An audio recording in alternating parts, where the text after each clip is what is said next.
fraternité générale. Mesdames, Messieurs, si nous sommes assemblés ce jour, c'est pour parler d'un sujet qui nous tient à cœur, la fraternité. Ce lien de solidarité qui est censé unir l'humanité. La fraternité implique la tolérance et le respect mutuel des différences dans le seul but de préserver la paix. Or, il se trouve qu'il existe encore aujourd'hui des personnes qui en excluent d'autres. Pourtant, l'histoire est là, l'histoire parle. Dans l'Enracinement, Simone Weil affirme que la destruction du passé est peut-être le plus grand crime. Aujourd'hui, la conservation du peu qui reste devrait devenir presque une idée fixe. La destruction du passé, sa négation. Le fait de ne pas en tenir compte.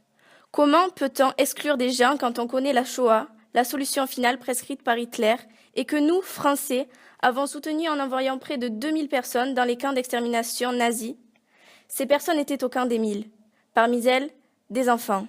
Comment a-t-on pu considérer ces gens comme fondamentalement autres au point de vouloir nier leur existence, les détruire, les effacer de la surface de la Terre? Ce génocide n'était pas le premier. L'homme n'avait pas su tirer de leçons de l'histoire. Au début du XXe siècle, déjà, le génocide arménien, perpétré par les Turcs, avait pu remettre en question l'idée même de l'humanité. Les Turcs ont exterminé de 1,2 à 1,5 million d'Arméniens. Nous pourrions évoquer encore le génocide rwandais, le génocide cambodgien et bien d'autres. L'homme ne cesse de remettre en question l'existence d'autres hommes qui ne partagent ni sa religion, ni sa culture, ni ses origines. Or, pour reprendre de nouveau les propos de Simone Weil, nous avons des devoirs envers l'être humain. Nous ne pouvons pas les laisser mourir de froid ou de faim. Il en va de notre liberté, car, si l'on en croit Simone de Beauvoir, se vouloir libre, c'est aussi vouloir les autres libres. Il ne faut pas hésiter à remettre en question notre liberté si nous voyons que d'autres personnes en sont privées. C'est ce que semble avoir fait cet homme que l'on voit sur une photographie datant de la Seconde Guerre mondiale. Il sourit alors qu'il est sur le point d'être fusillé.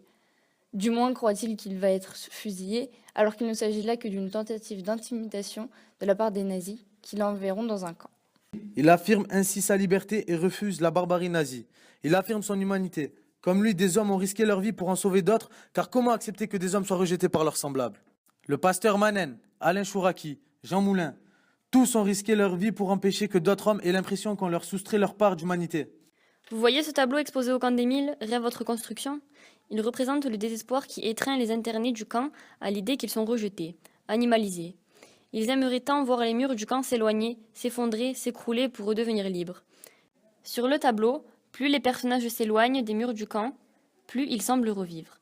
Comment peut-on enfermer un autre être humain seulement parce qu'il est différent de nous? Pour Jacques Attali, l'éternité, l'égalité et la liberté sont des droits. La fraternité, elle, est une obligation morale. Car oui, c'est bien de morale et de regard porté sur le monde que nous vous parlons, et nous ne pouvons pas, dans ce cadre, ne pas évoquer la question des migrants. Autrefois, les migrants étaient ceux qui étaient amenés d'autres pays et réduits en esclavage. L'esclavage, cette immigration forcée est connue de tous. Les traites des Noirs ont entraîné des considérables déplacements forcés de population à partir du 7e siècle. Des millions d'Africains ont été arrachés à leurs terres par les traites internes, puis orientales et transatlantiques. Un acte effroyable que l'on qualifierait d'inhumain, mais qui existait autrefois et qui existe encore aujourd'hui. Pas moins de 11 millions d'Africains ont été envoyés en Amérique entre le début du 7e siècle et le milieu du 20e siècle. Un siècle après la découverte du Nouveau Monde, les Européens manquaient de bras. Lorsque l'on s'intéresse à ces personnes que l'on obligeait à changer de pays, on souffre pour elles. Aujourd'hui, alors que des millions de réfugiés fuient leur pays, on ne voit aucune compassion de la part des Européens, ni des Américains qui accueillaient pourtant autrefois à bras ouverts toute main-d'œuvre étrangère. La xénophobie et la haine contre les migrants s'installent. Et ce n'en est que plus dramatique et pathétique. Que dire de la jungle de Calais? Comment ne pas se voir dans l'autre? Des associations comme Amnesty International ou encore le centre Simon Wiesenthal existent et opposent à la violence et à l'exclusion la force du droit et des liens humains. Nous ne pouvons que nous enrichir au contact d'autrui. Sa culture peut et doit devenir notre culture, car comme l'a remarqué là encore Simone Weil, l'être humain a besoin de multiples racines. Alors oui, je vous demande d'accepter les autres, leurs différences, leur culture, et de les voir non comme des amis, mais comme des frères. C'est pourquoi notre classe de BTS CGO a tenu à composer une chanson qui défend la liberté, l'égalité et la fraternité, tant mise à mal ces derniers temps. Nous voulons agir, changer le monde. La richesse est dans la mixité que nous représentons tous, une mixité raciale, sociale et religieuse. Raciale, le concept de race n'existe même pas, et voilà que l'on nous force à utiliser ce mot. Nous sommes tous frères. Sur nos cahiers d'écoliers, nous écrivons tous désormais ce mot, fraternité.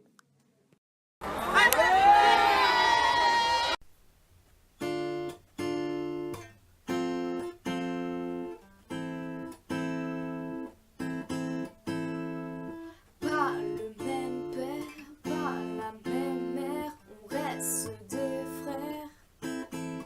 Je combats Vichy comme Charles de Gaulle, je suis résistant, je suis porte-parole. Ils prennent nos mères et nos enfants, on combat les préjugés en chantant. Liberté, égalité, fraternité, c'est les mots-clés de notre pays, que l'on aime, que l'on chérit.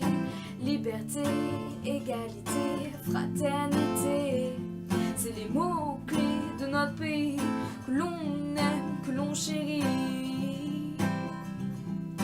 Prêt à se battre pour ses droits, on a la haine mais on n'a pas le choix. Résistant jusqu'aux derniers hommes, aux derniers morts, aux armes citoyens, vous avez du sang plein les mains. On ne mangera pas de votre pain. Liberté, égalité, fraternité, c'est les mots-clés de notre pays, que l'on aime, que l'on chérit. Liberté, égalité, fraternité, c'est les mots-clés de notre pays, que l'on aime, que l'on chérit. On n'acceptera plus l'occupation, vous ne renouvellerez pas les mêmes actions, on ne s'arrêtera pas aux manifestations. La liberté est une question d'organisation, comme Camus je préfère mourir debout que vivre à genoux. Liberté, égalité, fraternité, c'est les mots-clés de notre pays, que l'on aime, que l'on chérit. Liberté, égalité, fraternité, c'est les mots-clés de notre pays, que l'on aime, que l'on chérit. Liberté, égalité, fraternité.